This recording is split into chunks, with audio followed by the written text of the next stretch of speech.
Tally ERP9 के इस अध्याय में हम सीखेंगे पोस्टिंग नंबर से आशय और उसका लाभ और वाउचर में मैनुअल नंबरिंग का उपयोग करना। बिजनेस में डॉक्यूमेंट्स दो तरह के होते हैं, एक वो जो हम अन्य व्यक्ति या व्यापारियों को देते हैं जैसे सेल्स इनवॉइस आदि, और दूसरे वो जो हमें अन्य व्यापारियों से प्राप्त होते हैं जैसे कि परचेस बिल्स आदि। जब भी हमें दूसरे व्यापारियों से कोई भी परचेस बिल या अन्य कुछ डॉक्यूमेंट प्राप्त होते हैं तो हम उनके आधार पर टैली में उनकी एंट्री करते हैं।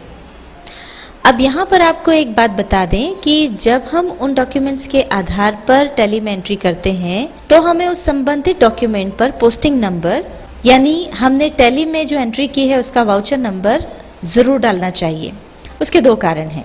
पहला तो ये कि मान लीजिए हमारे पास बहुत सारे परचेस बिल्स हैं जिसमें से कुछ की एंट्री हमने कर दी है और कुछ की नहीं की है। अब यदि हमें यह ढूंढना है कि हमने किसकी एंट्री कर दी और किसकी नहीं की तो यह ढूंढना बड़ा मुश्किल हो जाएगा। पर यदि हमने पोस्टिंग नंबर डाले हैं तो उन्हें देखकर किसकी एंट्री की है यह बड़े आसानी से हमको मालूम हो जाएगा। दूसरा कारण ये कि मान लीजिए हमने बम्बई से कोई माल खरीदा और उसके बिल पर तारीख 11 जनवरी लिखी है। अब वह माल हमें प्राप्त हुआ 15 जनवरी को, तो निश्चित रूप से हम 15 जनवरी को ही उसकी एंट्री करेंगे क्योंकि बिल की डेट कोई भी हो, जिस दिन माल प्राप्त होता है उसी दिन उसकी एंट्री की जाती है। तो अब माल हमें 15 जनवरी को प्राप्त हुआ तो हम उसकी एंट्री 15 जनवरी को करेंगे। पर मान लीजिए कि हमने उस पर पोस्टिंग नंबर नहीं डाला। अब भविष्य में यदि हम इस एंट्री को ढूंढना चाहते हैं तो जाहिर है हम बिल देखेंगे और उस पर डली है 11 जनवरी की तारीख। अब अगर हम टैली में 11 जनवरी में इस एंट्री को ढूंढेंगे तो वो हमको मिलेगी नहीं क्योंकि वो हमने 15 तारीख में की है, और अगर हम बाद में ये भूल गए हैं तो हमें 11 तारीख से बाद की डेट्स में उस एंट्री को ढूंढना पड़ेगा। पर यदि हमने पोस्टिंग नंबर डाला होता तो 1 सेकेंड में हमें मालूम हो जाता कि हमने उस परचेस इनवॉइस की एंट्री कहाँ की है। इस कारण से प्रायः हमें प्राप्त होने वाले सभी परचेस बिल्स, क्रेडिट नोट्स इत्यादि पर पोस्टिंग नंबर डालते हैं। अब इस बात को बेहतर ढंग से समझने के लिए हम टैली में परचेस बिल की एक एंट्री करके देखते हैं। उदाहरण के लिए यहाँ पर आप एक परचेस बिल देख सकते हैं। अभय ट्रेडर्स मुंबई से हमने 50 पीसेस LG वॉशिंग मशीन के खरीदे। 11 तारीख को मुंबई से उन्होंने माल डिस्पैच किया, इसलिए बिल 11 तारीख का बना हुआ है, पर माल हमारे पास पहुंचा 15 तारीख को। अब हम देखते हैं टैली में इसकी एंट्री के लिए हम जाएंगे अकाउंटिंग वाउचर्स में और यहाँ पर हम परचेस वाउचर चुनेंगे। जिस तारीख को हमको माल प्राप्त होता है उस तारीख को उसकी एंट्री की जाती है, और ये माल हमको प्राप्त हुआ है 15 जनवरी को, इसलिए यहाँ डेट चेंज करके कर देंगे 15 जनवरी। अब यहाँ पर हम इसको चेंज करके कर देंगे एज इनवॉइस। यहाँ पर हम डाल देंगे इनवॉइस नंबर 111। अब यहाँ पर जिस तारीख का बिल बना हुआ है वो डेट यहाँ देनी होगी। तो बिल चूंकि 11 जनवरी का बना हुआ है इसलिए यहाँ 11 जनवरी डाल देंगे। पार्टीज अकाउंट नेम यहाँ पर आ जाएगा और परचेज लेजर यहाँ पर परचेज अकाउंट आ जाएगा। इस तरह से बाकी की जो एंट्री है वो भी हम पूरी कर लेंगे, सारी फॉर्मेलिटीज़ पूरी कर देंगे। नरेशन यहाँ पर हम लिख देंगे being goods purchased on credit, और अब इस एंट्री को एक्सेप्ट कर लेंगे। अब हमने ये परचेस बिल की एंट्री तो कर ली है। अब हम इसे देखते हैं परचेस लेजर में जाकर के। स्केप की दबाते हुए यहाँ से बाहर हो जाएंगे, डिस्प्ले में जाएंगे और यहाँ से हम जाएंगे अकाउंट बुक्स में, लेजर में जाएंगे और यहाँ पर अब हम परचेस का लेजर खोल लेंगे। अब यहाँ पर आप देख सकते हैं कि अभी जो हमने एंट्री की है 15 जनवरी को, ये उसका वाउचर नंबर 26 है, और यहाँ पर आप देख सकते हैं कि ये ऑटोमेटिकली जैसे जैसे परचेज लेजर में एंट्री होती जा रही हैं वैसे वैसे ऑटोमेटिकली ये जो नंबर हैं वो सीरीज़ में आते जा रहे हैं, 19, 20, 21, 22, 23, 24, इस तरह से सीरीज़ और आगे बढ़ती जाएगी। अब ये जो वाउचर नंबर है 26, इसी को हम पोस्टिंग नंबर कहते हैं, ये हमें डॉक्यूमेंट पर डालना है। ये हमारा डॉक्यूमेंट है यानी ये हमारा परचेज इनवॉइस है। अब इस पर हमको पोस्टिंग नंबर डालना है। अब हमने परचेज वाउचर्स में इसकी एंट्री की है तो उसके लिए हम कोई भी शॉर्ट फॉर्म यहाँ पे यूज़ कर सकते हैं। मान लीजिए हमने यहाँ पर P या फिर PUR लिख दिया और अब स्लैश लगा करके आगे हम जिस तारीख को हमने एंट्री की है वो तारीख यहाँ पर डाल देंगे। तो वो तारीख है 15 जनवरी, और इसके बाद स्लैश लगा करके जो वाउचर नंबर था वो वाउचर नंबर डाल देंगे। उसके लिए हमने शॉर्ट फॉर्म ले लिया VN, नंबर था 26। तो अब जब आप इस परचेज इनवॉइस को देखेंगे तो आपको पता लग जाएगा कि इसकी एंट्री टैली में परचेज वाउचर में हुई है 15 तारीख को, यानी 15 जनवरी को हुई है, और वाउचर नंबर जो है वो है 26। तो बस इसी तरह से आपको जो भी आपके डॉक्यूमेंट हैं या परचेज बिल्स हैं उन पर पोस्टिंग नंबर डालते जाना है। तो जिस तरह से आप यहाँ पर देख रहे हैं कि ऑटोमेटिकली ये नंबर डलते जाते हैं जैसे जैसे एंट्री होती है, और ये पूरे सीरीज में चलते हैं। अब मान लीजिए 7 जनवरी को हमने सप्लायर बी से माल खरीदा था और 7 तारीख को ही वो माल हम तक पहुंच भी गया, और जैसा कि हम जानते हैं कि जिस दिन हमको माल मिल जाता है उसी दिन हमको उसकी एंट्री करना होती है।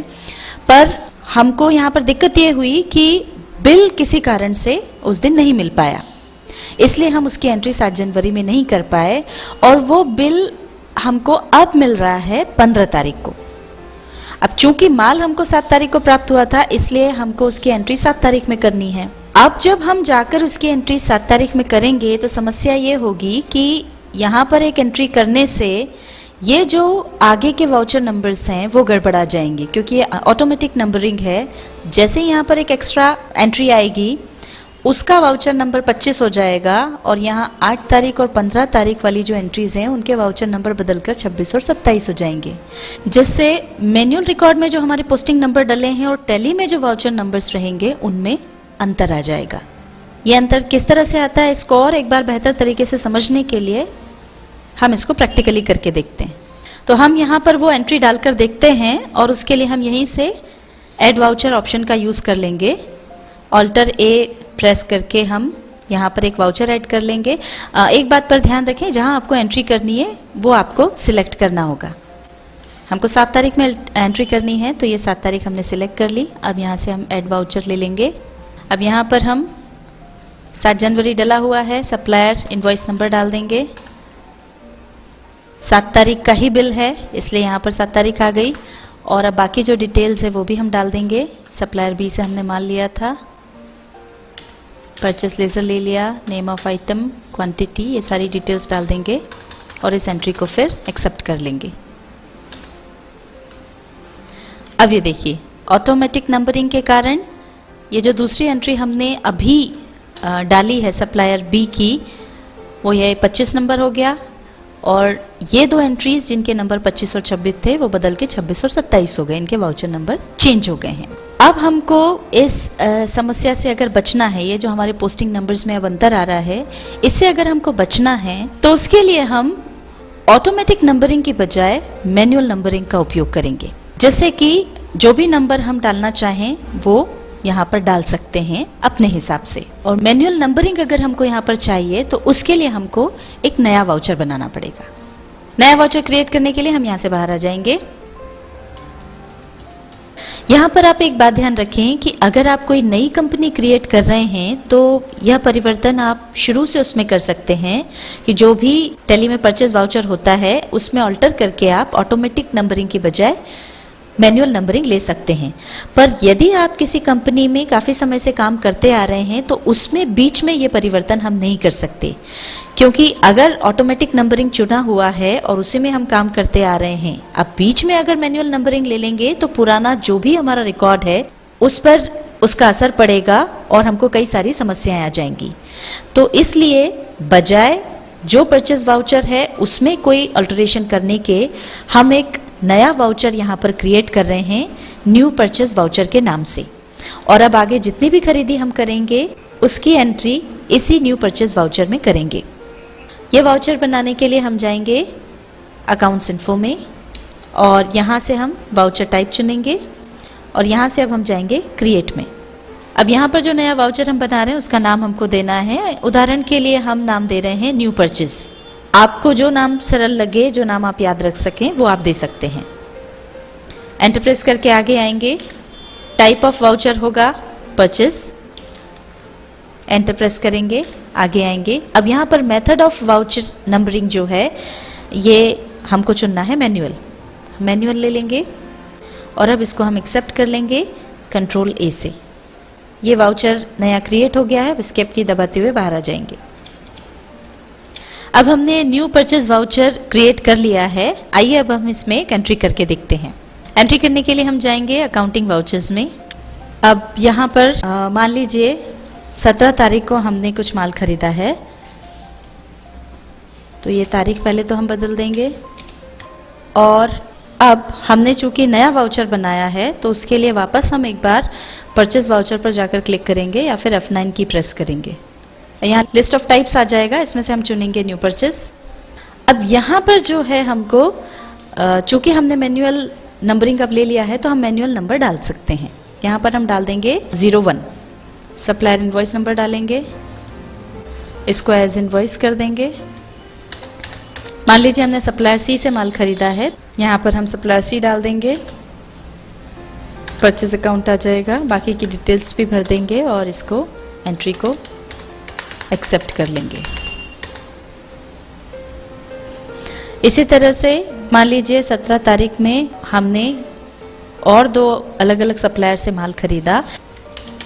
अब 17 तारीख में ये हमारा दूसरा ट्रांजैक्शन है, इसलिए हमने यहाँ पर इसको नंबर दे दिया 02। बाकी की डिटेल्स अब हम यहाँ भर लेंगे। पार्टी मान लीजिए सप्लायर ए है और इसी तरह से इसकी एंट्री। इसी तरह से हमने 17 तारीख को और जो माल खरीदा उसकी एंट्री भी कर ली है। अब मान लीजिए 18 तारीख को हमने कुछ माल परचेस किया, उसकी एंट्री कर लेते हैं। ये तारीख हम बदल देंगे। अब ये जो है नए दिन की एंट्री है और यहाँ मैन्युअली नंबर डाल सकते हैं। तो अब 18 तारीख को हम जो परचेस कर रहे हैं उसको वापस से हम 123 नंबर दे देंगे। यहाँ पर हम उसकी एंट्री कर लेंगे। पार्टी का अकाउंट नेम डाल देंगे, सप्लायर डी हमने डाल दिया और बाकी एंट्री करके इसको एक्सेप्ट कर लेंगे। अब इसी तरह से 18 तारीख को और जो भी ट्रांजैक्शन हुए उनकी एंट्री जो हमको करना है वो यहाँ पर नंबर 2, 3, 4 डालकर करते जाएंगे। अब ये जो एंट्रीज हमने की हैं उनको देखने के लिए हम परचेज लेजर में चलते हैं। इसके लिए यहाँ से बाहर हो जाएंगे डिस्प्ले में, यहाँ से हम जाएंगे अकाउंट बुक्स में और यहाँ से लेजर में। अब हम यहाँ पे खोल लेंगे परचेज लेजर। अब यहाँ पर आप देख सकते हैं 17 तारीख को ये 3 एंट्रीज हमने की और फिर 18 तारीख को ये 3 एंट्रीज हमने की।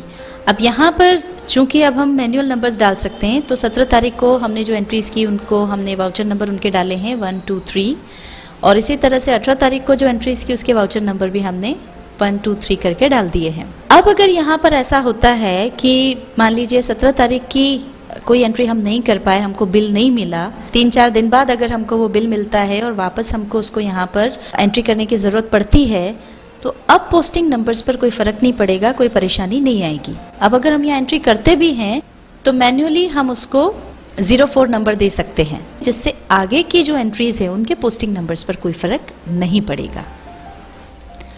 टैली ARP 9 के इस अध्याय में हमने सीखा पोस्टिंग नंबर से आशय और उसका लाभ और वाउचर में मैनुअल नंबरिंग का उपयोग।